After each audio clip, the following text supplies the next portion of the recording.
Even the military has gone woke. You saw this during the Biden administration. You even saw this under Trump, the military pushing back. General Milley talking about white rage. Remember that? The Joint Chiefs of Staff talking about how our servicemen need to focus on the real issues like white privilege and white rage. And then during COVID, what happened? Our military forced a vaccine mandate on our servicemen and women. The people who are sacrificing their lives, who are putting it on the line for us to protect our country. These are very, very healthy young people, generally speaking, who faced very little risk from the coronavirus. They were told, no, you have to take the jab. 1 jab, 2 jab, however many jabs you can take. The jab that, like all jabs, has medical risks and, according to reports, would appear to have resulted in a lot of vaccine injuries. Well, one such person who is claiming a vaccine injury is Karolina Stancik, 23-year-old service member in the National Guard. After getting the primary series of Moderna, Karolina suffered heart attacks, a mini stroke, asthma, the list goes on. Karolina, thank you for coming on the show. Thank you, Michael. I appreciate it. So 1, thank you for your service. 2, thank you for helping to expose what seems to me, at best, rank incompetence, at worst, real corruption in the way that our military is run. What happened to you? Before I start, I have to disclaim that everything that I speak on, opinions, thoughts, and experiences are my own, not representing the DoD or the U.S. Army. Right. What happened to me, got the vaccine, was told that, in order to stay in the service, you had to get this vaccine, get it before you are going to be on active duty.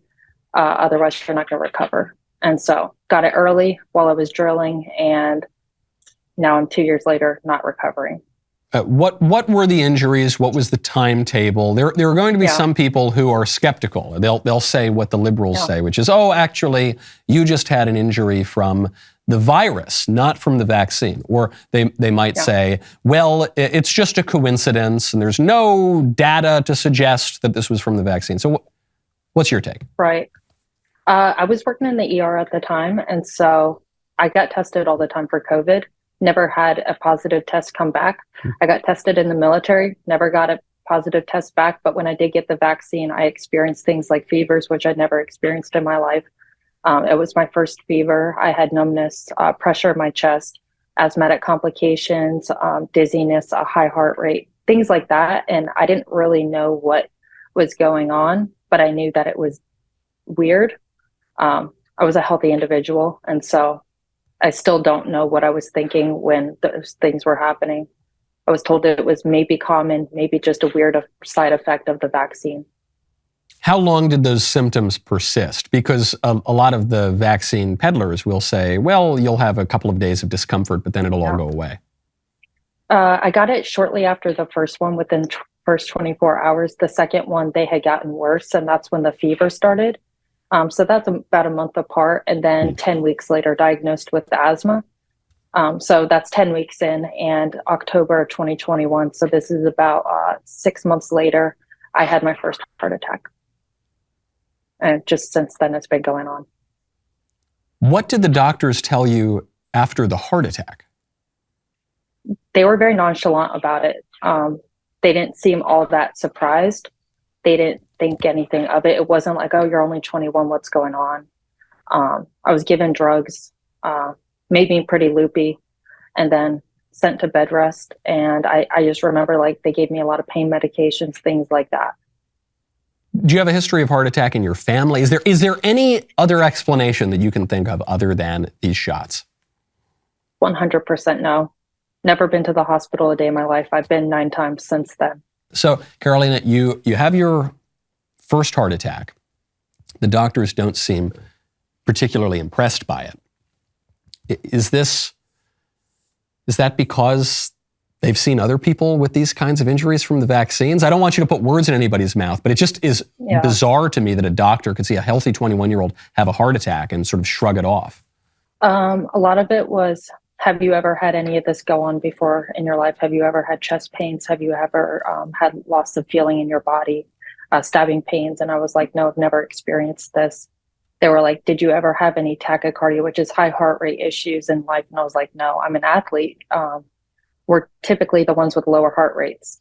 And so they didn't seem all that fazed by it, but a lot of people after I had that first heart attack, doctors, people who took my blood work, people who ran my EKGs, they were like, how old are you? And I was like 21, 22, depending on when I was in the ER. And they started saying, hey, we've been seeing an increase of people, but we're not really supposed to talk about it.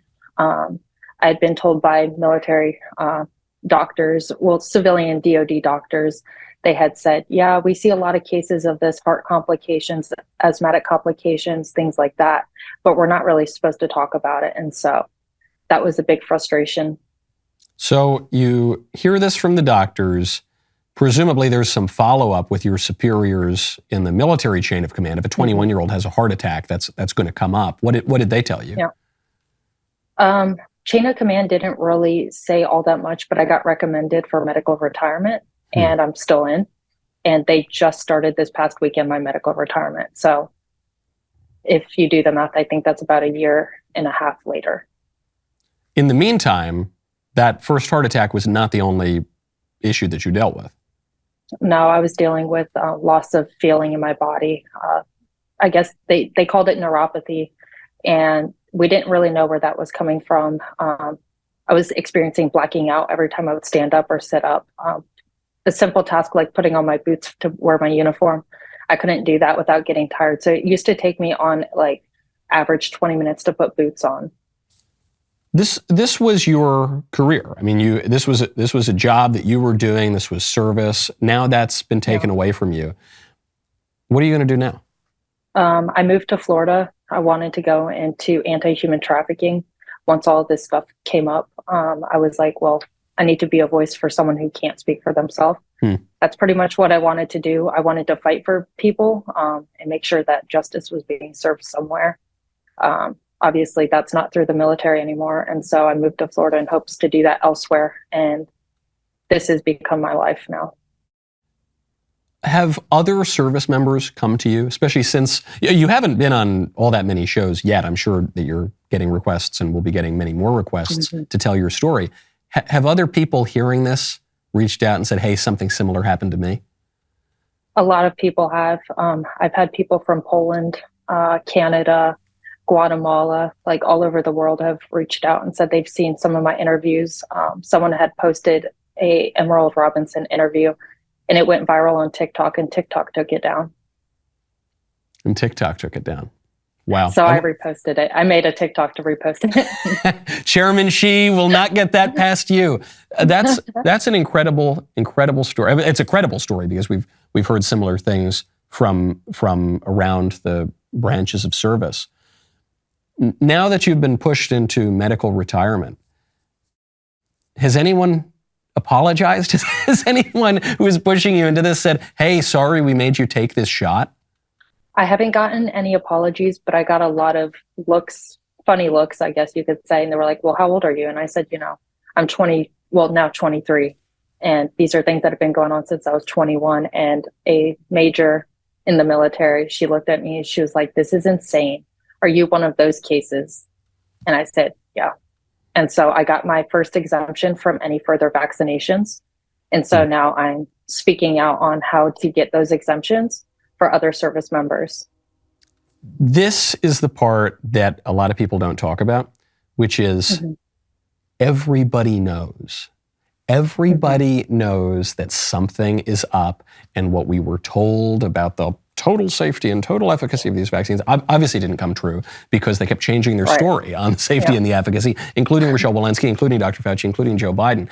And everybody knows. It feels almost like the stories you would hear about the Soviet Union, where everybody knows something, but you're not allowed to say it. Even though you know that the other guy knows, you all have to just keep pretending. You all have to keep living in a lie where everything's hunky-dory. Yeah, that's exactly right. Really, really tough case. Thank you for speaking out and for your service and for at least shedding some light so that some good can come from this. Before we go, see if there are any questions from the audience. No, it's mostly people just screaming in their text, screaming in indignation and capital letters and exclamation marks. One question before we go from Rehe the ambassador. Karolina, will you consider suing the military? I've considered it. I have about a year before I can't use some of the documents that I have. There was a specific phone call that I do want to use as evidence, that if I can use that, that would be great. That was through a military base. And so I called one of the case managers, and it's like the first time I really talked about it, but lies were made about me, and I was denied cardiology appointments after my second heart attack. And between the first and the second one, that's 2 months, and I had still yet to see a cardiologist. And they had been denying me medical care for over 4 months. Yeah. Can I ask what the lies were? So they told the doctor that I was unable to make it to Fort Bliss, Texas. I was stationed in Arizona. I was unable to make it to Fort Bliss, Texas, because I was out of state with a family emergency with my father. First of all, I was in the state. Second of all, I don't have a dad. And third of all, I was able to make it, and I needed that appointment. I was 2 days after a heart attack. And so after that inconvenient first heart attack, you are denied heart care, cardiology care, on this bogus lie, obviously demonstrable lie, and then you have another heart attack. Mm-hmm. That's as scandalous as it gets. Yeah. And am I allowed to curse on the show? You can do whatever you want on the show. Okay, so I got told when I had asked them why is my appointment canceled, I had found out through my platoon that it was canceled. They didn't tell me, and it was 12 hours before the appointment. And so I found out through my platoon that's a HIPAA violation, opening up about medical information about others without consent. So that was a big issue. And when I found out, went down to the drill sergeant's office, and I spoke to them, and I asked them what's going on. And me crying, I was like, this is insane. Like, you guys can't just sit here and tell me that's canceled. It's been in the books for months now, and you guys are the ones who scheduled it. And so I walked away, and I was like, I'm tired of this place. I want my medical records. And they told me to quit bitching. Quit bitching. Quit bitching about your heart attack that you had and the heart appointment that was canceled. So I made those calls and found that, I made those calls, and that's how I found out that recording of the phone call through the appointment line and the case manager at the other base. And so I asked her, how long do I have till I can use this? And she said, it'll be unable to be used in 2 years. And so I said, okay, be expecting a call back. And I got her name and her phone number. Wow. Conservative student asks, which vaccine did you get? It was Moderna, right? Yeah. Cater Gator says, do you work with other skeptical people, other people who worked with me in a pharmaceutical research laboratory were also skeptical of the vaccine as it was first being released? So before you got it, were you skeptical of taking the shot? Yeah, so I was in national intelligence and homeland security for school. And so we had to do a lot of case studies on COVID itself. And a lot of the correlations had to do with anthrax. We found a lot of ties to anthrax in our studies. And I was like, well, this is not a virus that we expect. It's not really what people think it is. And there's a lot more to it than simply saying it's kind of like the flu, or it's a really bad cold. People are just dying. There's a lot more to it. Well, you saw, of course, when the crazy conspiracy theorists said at the outset of COVID that it probably didn't come from a bad batch of bat soup at the Wuhan wet market. It might have something to do with the bio lab that was just down the street, being funded in part by the U.S. government. The people said, oh, that's crazy, that's a conspiracy theory, Fauci, all the rest. And then now they've all essentially admitted that it, very likely, in all likelihood, the virus came from that laboratory. What else do we not know? What else were we told was a crazy conspiracy theory? Heather Mama says, we really appreciate you coming forward, Karolina. We do. Thank you very much. Wishing you all of the best of luck, and please keep us posted as you pursue this further, because I hope you get some justice for what was done to you. Yeah. Thank you. If you want to support Karolina because her medical care is not being paid for right now by the military or really anybody else other than you, head on over to givesendgo.com/Karolina, Karolina.